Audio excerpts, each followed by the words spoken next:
Hello. I think that deserves a round of applause. Hello and welcome to the 2024 Alpine Motorsports launch. I'm Rachel Brooks and I work for Sky Sports F1, and it is an absolute privilege to be here today on this very, very special day. Alpine has an illustrious history. Its DNA is embedded in motorsports. The brand was founded in 1955.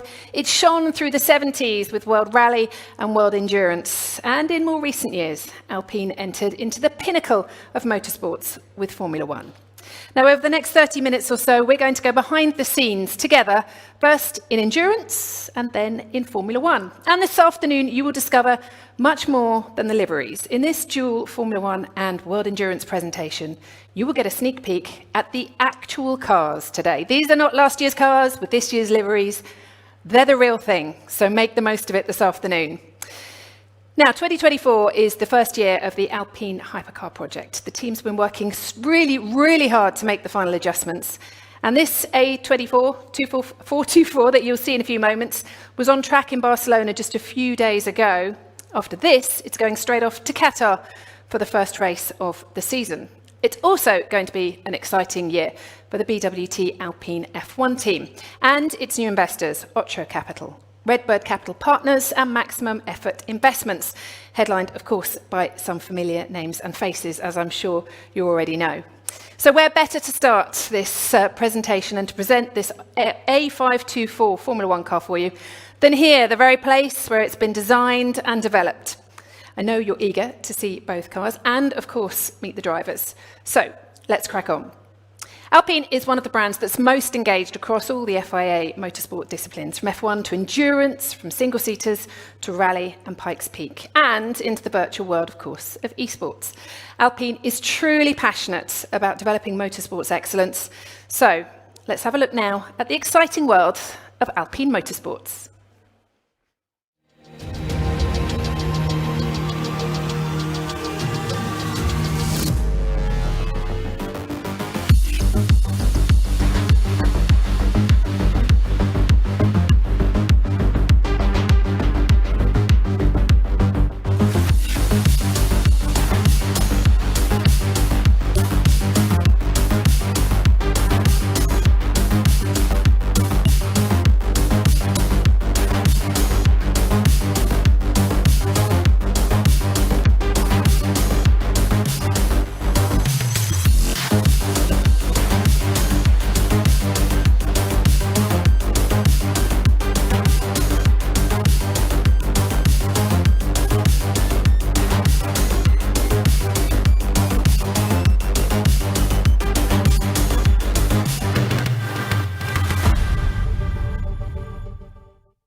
I think, yeah, definitely deserves a round of applause for the heart racing. It's my pleasure now to introduce to you Alpine's VP of Motorsports. Please join me in welcoming Bruno Fama.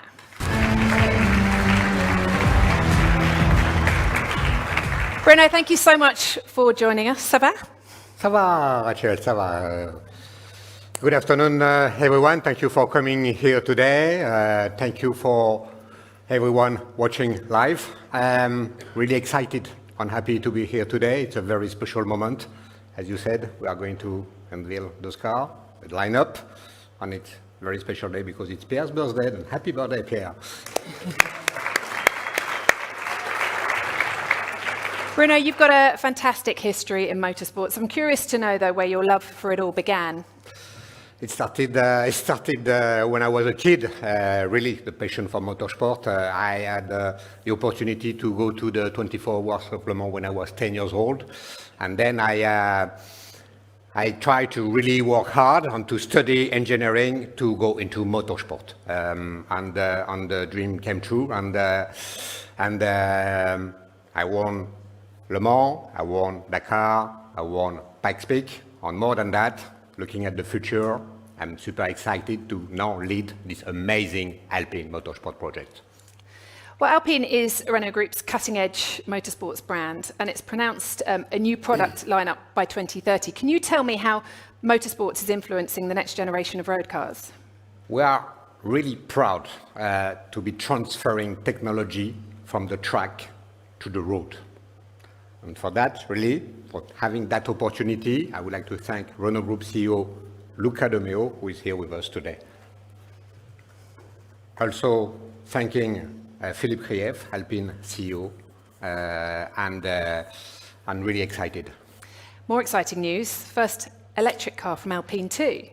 Yeah, the A290 will be the first Alpine electric car, a key milestone in the Renaulution plan and in the Alpine project. Loads of great things ahead then. Tell us more about why Alpine is so heavily involved in motorsports in particular though.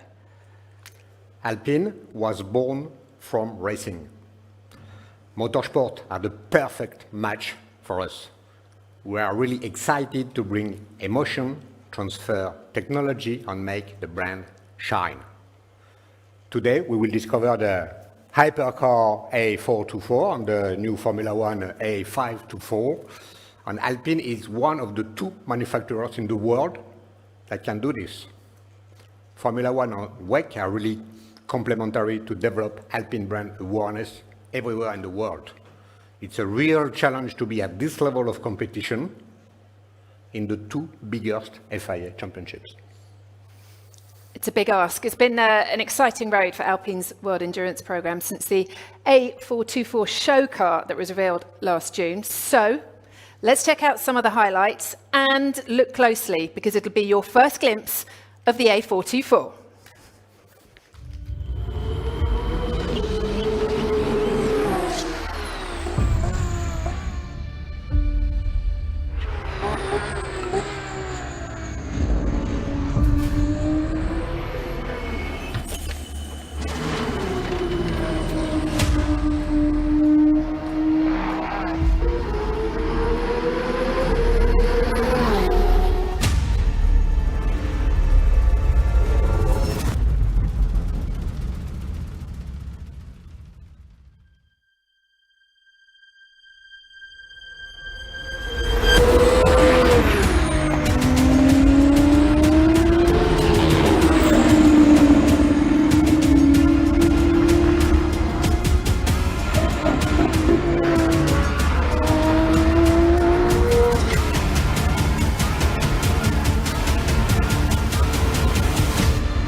I mean, it's a beauty, right?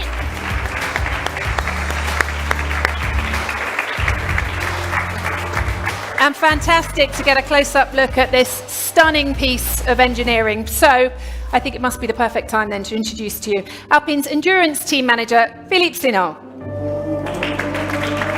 Hey. Ça va? Ça va? Thank you very much for joining us here today. Hello, everyone. Alpine's entering a really competitive hypercar category at the moment. It's a car that's been developed in-house, but it's a milestone in Alpine's motorsport history.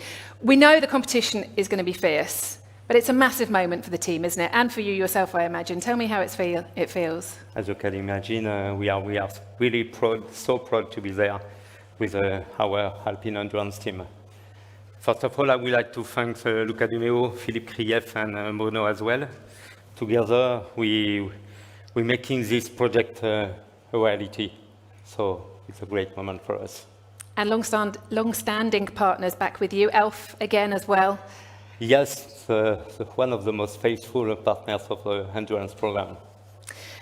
This is the culmination of many years hard work, isn't it, this project? As you know, Alpine has a long story with Le Mans. We had some success over the 10 last year, some wins, some titles. I think we are ready now to step up for the WEC Challenge in to hypercar category. And Bruno, if I can ask you, talking of the Hypercar project, how did it all get started here? Alpine started the Hypercar project about 18 months ago. In June 2023, we presented the show car in Le Mans during the Le Mans week.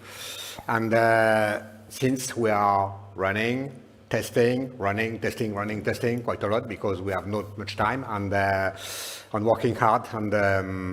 But it's working well, and I'm very happy and proud to have Philippe on board as the team principal of the Alpine Endurance team. I can only imagine, Philippe, how intense your testing program has been. To go from zero to be ready for Qatar in a few weeks' time, how tough has it been? Was really intense. With 14,000 kilometers made on a track, so many tests, night and day, wet track, dry track, long run, short runs, long runs even up to 30 hours of endurance test. We're learning each lap. Was an amazing job done by the team. Bruno, I imagine starting from zero, you're on a massive learning curve right now. It's a really steep learning curve for the team. Yeah, that's right. 2024 will be really a learning season. We need to make sure the car is reliable first, and then to develop its performance within the frame of very specific technical regulations.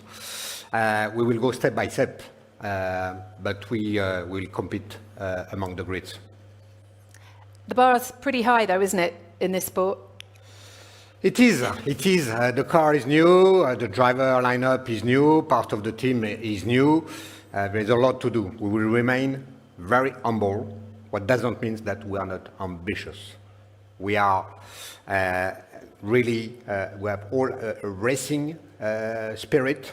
We will push hard, and we will do our best to fight from the very first race in Qatar. Well, speaking of drivers, you've got an impressive endurance lineup. I know everyone is eager to find out who will be in which car. So, Philippe, I believe you have some news for us. Yes, absolutely. I am so proud to introduce you racing on the car 36, Nicolas Lapierre, Mick Schumacher, Mathieu Vaxivière, and on the car 35, Paul Duchatin, Charles Milesi, Ferdinand Asbourg, and we have a reserve driver, a newcomer, Jules Gounon. Everybody knows Jules as a fantastic GT driver. Welcome, Jules, on board. Well, I tell you what, let's hear from them, shall we? Please give a huge warm welcome to Mick Schumacher, Nicolas Lapierre, Mathieu Vaxivière, Paul Duchatin, Ferdinand Habsburg, Charles Milesi, and Jules Gounon.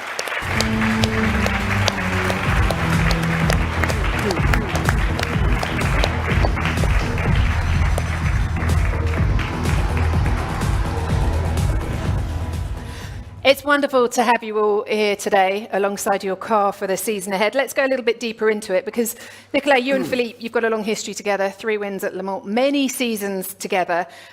You've developed this Hypercar program together and you were the prototype test driver for it. How's it been? What does it feel like to be here now today? Yeah, it was a great honor and a pleasure to drive and develop this A424. This development phase is now over, but that was just the beginning of our journey, and now we are going to race with it. Obviously, as Bruno says, it's going to be a learning season, but we are really looking forward to race this car in Qatar. I can tell you this car is great to drive, and I cannot wait to race in a few weeks. Thank you, Nicolas. Now, Mick, we've followed your career from F4 through to F1. Tell us how you decided to make the move to Alpine. Yeah, I mean, I think the move was quite clear. Obviously, the closeness to Formula One, but also just a whole new project and everybody very ambitious to get going. And it just really sparked that kind of flame in me to want to go and race here. So happy to be here, and I guess the feeling is kind of mutual. And how have you found it so far? What are the biggest differences between this and the F1 car? I mean, the differences are big. I mean, we're trying to essentially bring it over the line 24 hours later. So it's good and be sharing the car with 2 very experienced drivers. So I'm very, very excited for it. Yes, more teammates for you this time than you used to. Yeah, a few more. And Paulo, if I can come to you. Last year you were in pole position at the 24 Hours of Le Mans. You were victorious in IMSA as well. You're joining Alpine and Philippe, who you know very well, I know. So how are you feeling right now? Yes, thank you very much. It's an honor for me to race with Alpine and to hold this French flag, Bleu, Blanc, Rouge, as light as possible in endurance racing. I remember many years ago, Philippe and I promised together to try to race again together in the future. And today it's finally happened, so I'm really happy and proud about it. I have now more than 10 years of experience in endurance racing, so I will try to bring some of it to the team and vice versa, of course. But you know, it is a big challenge ahead for us, so we definitely have to be humble, but I'm quite confident that with mutual trust and hard work, we'll be able to face it together as a team. Thank you very much. Thank you very much. Sounds like they are all ready for the challenge. Philippe, perhaps you could tell us a bit more about how you decided to divide up the cars. We made no compromise regarding the driver. We are already on the same line with Bruno about this. We choose the driver for sure regarding the level of performance, and they are all fast, it's sure. But we decide also regarding the spirit, the mind. And I can say today they are fast driver, but also clever driver. And some natural affinities as well within those teams. Yes, and at the end was not difficult, was an evidence for us. And I have to say a big thank you to Bruno for that. Well, I think it's going to be an exhilarating season, and one we're wishing the whole team the very best for, starting with Qatar, of course. Please, can you give a big round of applause and a big thank you to our drivers and to Philippe. Thank you very much. Thank you.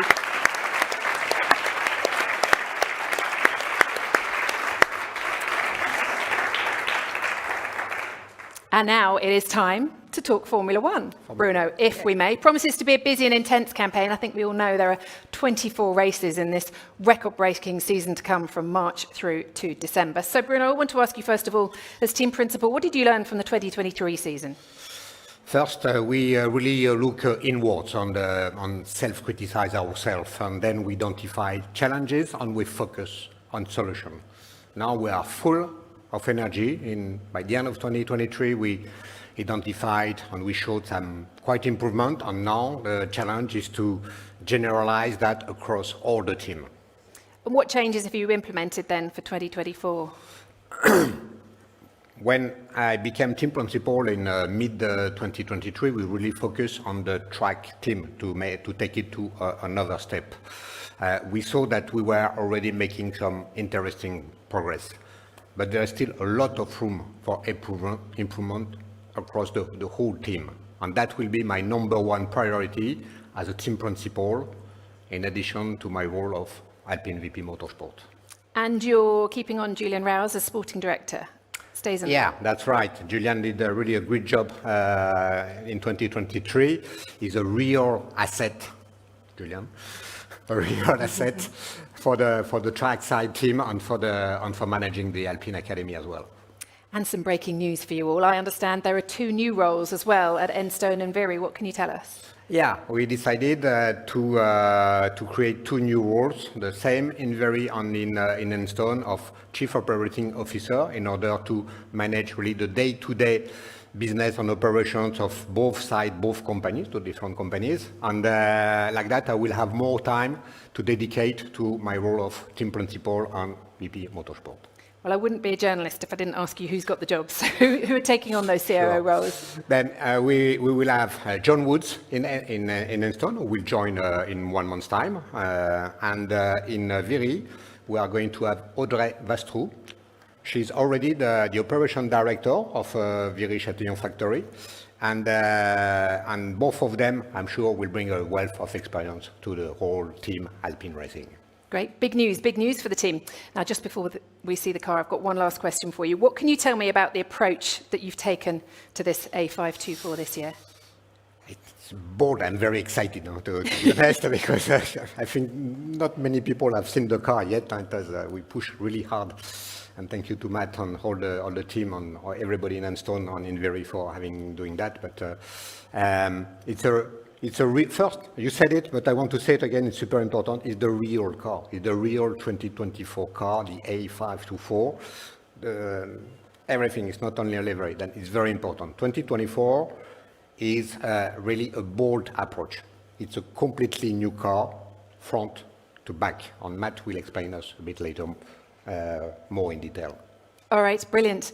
Well, I know that's what you've come for. You want to see these cars unveiled. As Bruno said, it is the real car. The team have been working incredibly hard to get it ready for you to see the real thing today and not just a livery. So, shall we have a look at it? Ladies and gentlemen, I pronounce the A524.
Well, that deserves a round of applause, don't you think? I saw you all getting your phones out. Even Pierre was getting his phone out in the front row there to take a picture of his new car for this season. It looks fantastic. You've got a striking delivery by Felipe Pantone here this year. Yeah, that's right. This livery is unique and really impressive, thanks to artist Felipe Pantone. Really, I think it's a great masterpiece. And you've got some new partners too. Yeah, we are really pleased to welcome in the Alpine family H. Moser & Company, our new timekeeper and on business solver as well. And will we see pink livery this year? Yeah, for sure. We are going to see BWT mainly pink livery in a couple of opportunities, a bit more than a couple, in some opportunities during the year. And I would like also to thank all our loyal partners, BWT, we just mentioned them, but also BP Castrol, Shamir and Renault E-Tech. Would you like to see the pink livery? I think we can get a sneaky peek because we've got a camera. Well, get a round of applause, definitely. There is a camera. There you go. Staff at Enstone all surrounding the car right now. But we need a bit of a countdown from all of you in order to see this pink livery and get the covers taken off. So if we could have a 3, 2, 1, they'll reveal the pink livery for us. So 3, 2, 1, let's go.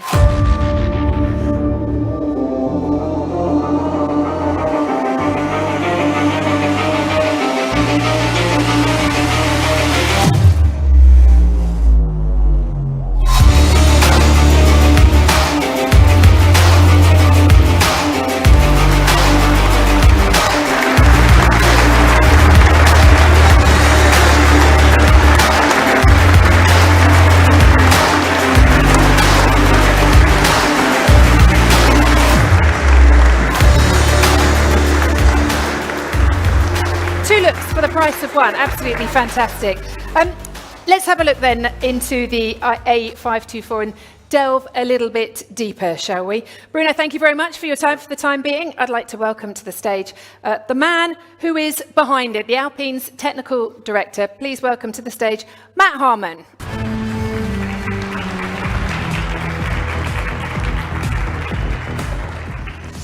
It's great to see you, Matt. And as Bruno said, this has been a very bold approach. So can you talk us through the design philosophy on this car? Thank you, and thanks everybody for being here. Before I start, I would just like to say a massive thank you to the people that you just saw on the screen, both at Enstone and at Viry. It's been, just to get this car here in the way you see, has been a massive challenge for us all and massive testament to them all. So thank you. So starting from the front, you know, the A523 didn't quite deliver what we wanted. We need to look at ourselves, we need to look inwards and understand what we needed to do differently. And we started that process actually originally from concept work back in week 45 of 2022, but more so after the first few races of 2023. We decided to take a very bold approach. As Bruno said, it's a brand new car from front to back. I think only the steering wheel survived. So, we've really tried to look at every single area of the car to make sure that we leave no stone unturned. And we give ourselves a car that can have potential through the year. We plateaued a little bit in 523, and I think with this car, I think we have that potential. If we start with the front wing, you'll see a completely new philosophy there, structurally very challenging, as they always are. But it's a front wing that will give us a good load, a good aero balance, but also a good speed, aero balance with speed characteristic, which is very important to us. It's very tricky in here. It has a homologation requirement, as we know, with the nose, and it's important that we do a good job of that. But we also do it with a good structure, with a good mass. So that was a real good body of work done by the people at Enstone. Moving further back, with the braking system of the car.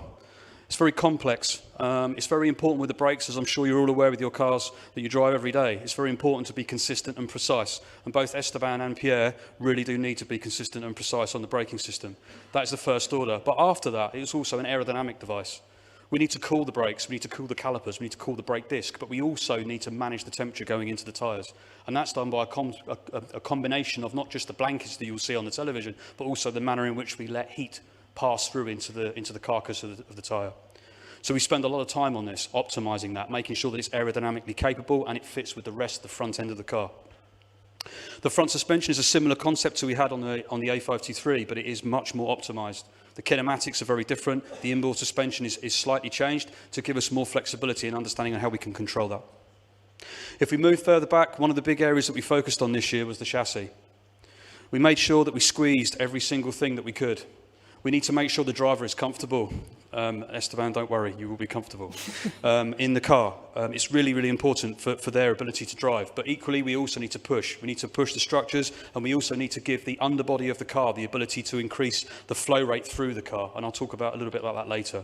But fundamentally, the chassis has been designed to give us the maximum amount of volume for our aerodynamicists to express themselves freely in terms of concepts, not only for the launch car, but for the first, second, third, fourth race upgrades. As we move on further back through the car, we get to the power unit. We know the power unit is broadly homologated. That does not mean it is entirely fixed. There are a number of things that we can do to make sure that we install the power unit well into the car, making best use of all the hard work that is done by Viry-Châtillon. It's really, really important that we do that. We make a lot of calculations on how we maintain all of the work done by the engine. So, for example, we've integrated the tailpipe that exits the engine into the suspension carrier around by the transmission, basically to straighten it, to reduce the pressure drop across there, making sure that every single bit of work done by the power unit is delivered at the crankshaft and therefore at the rear wheels. We've also moved the ERS unit forward, so the battery pack, as we may call it. We've moved it rearwards, So we've moved it rearwards towards the engine to help us with that weight distribution of the car. It's quite a reasonable weight in the car, and we've moved it. It's very optimal, but it really helps when we move it in that direction.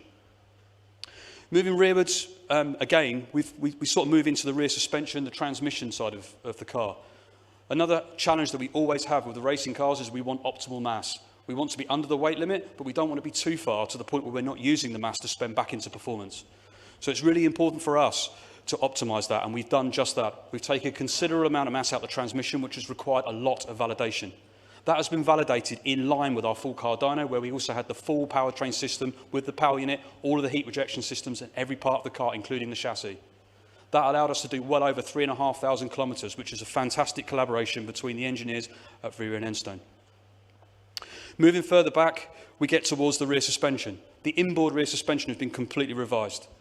The outboard suspension is also the same. We've got a brand new kinematic on the rear suspension that allows us to make and take an advantage from the manner in which the car behaves under certain conditions around the track.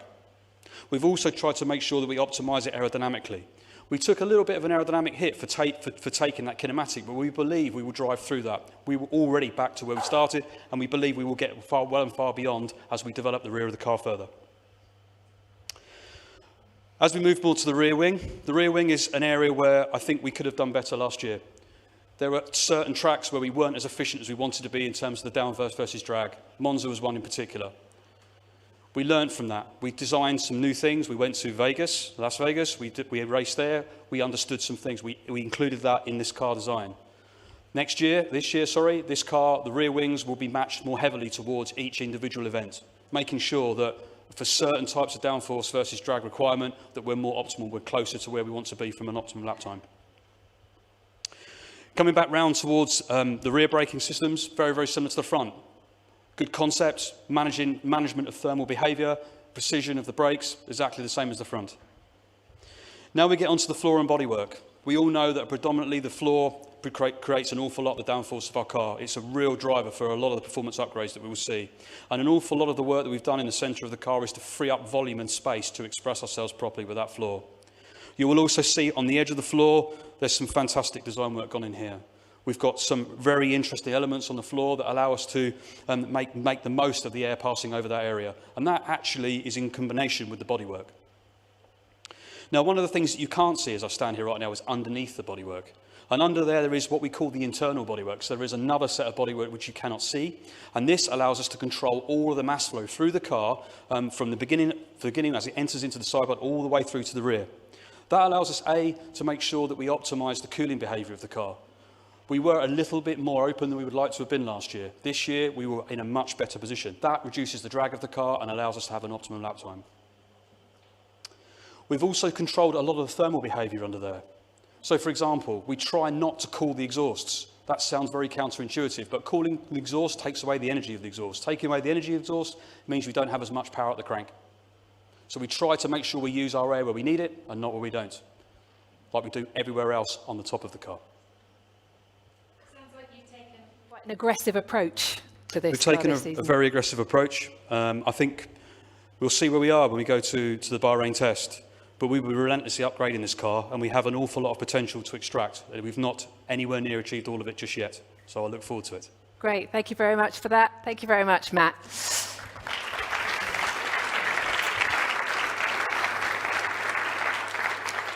Right, shall we meet the trio of drivers who will be in the cockpit for this 24-race record-breaking season?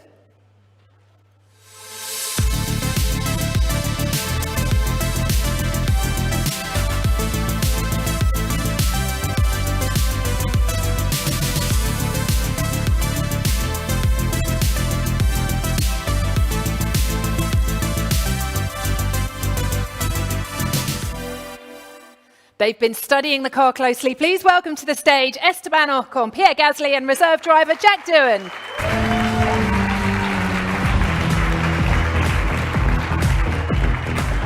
Did you get your photo? You're going to do a selfie after, aren't you? I know you are. Esteban, great to see you. What do you think? Hello, Rachel. Hello, everyone. Yeah, I mean, we saw it for the first time today. Obviously, it's been built completely. We saw it in drawings. We drove it a lot in the simulator. But to see it for the first time, yeah, it looks very aggressive. And yeah, this car, you know, there's been an enormous amount of work, you know, going on through months and months of development. And finally, very happy because, you know, it's been a long winter, a long preparation, but we are about to get going with that launch. Everything is starting to kick off now. So, yeah, I can't wait to get started. Joyeux anniversaire, Pierre. 28, 28 today. I mean, we could sing. Do you want us to sing for you? No, okay, don't do that, please. It's a good idea, no, to be fair.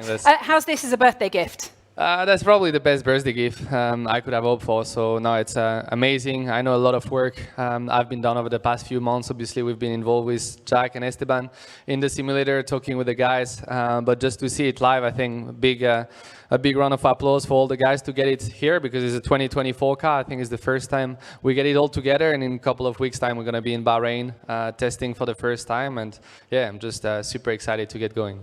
How was your winter, Esteban? I know you went go-karting with Zinedine Zidane. Is his go-karting better than your football, or? No, he's actually really good. I mean, that shows, you know, how much when you are top athlete, you are good at every sport. But no, since then, a lot have happened. We've been training, preparing as much as we can. And yeah, it's going to be a super long season, you know, 24 races, record-breaking season in that term. So it was very important, you know, to be healthy, to start to have, you know, a good physical level, you know, for that whole long season. So yeah, I feel sharp, I feel ready. And yeah, from now on, it's all about eyeing, you know, that car and looking forward to being in it. And Pierre, how was your winter? I mean, you went to an Arsenal game and they beat Liverpool. Do I need to remind you Trent's now an investor? Yeah, I'm a big football fan. It's no surprise to anyone. But no, I mean it was a great winter. It feels like we were in Abu Dhabi not long time ago, so we haven't had much of a break. But as Esteban said, we're coming into a record-breaking season, 24 races. It's gonna be intense. We prepared for it physically, mentally.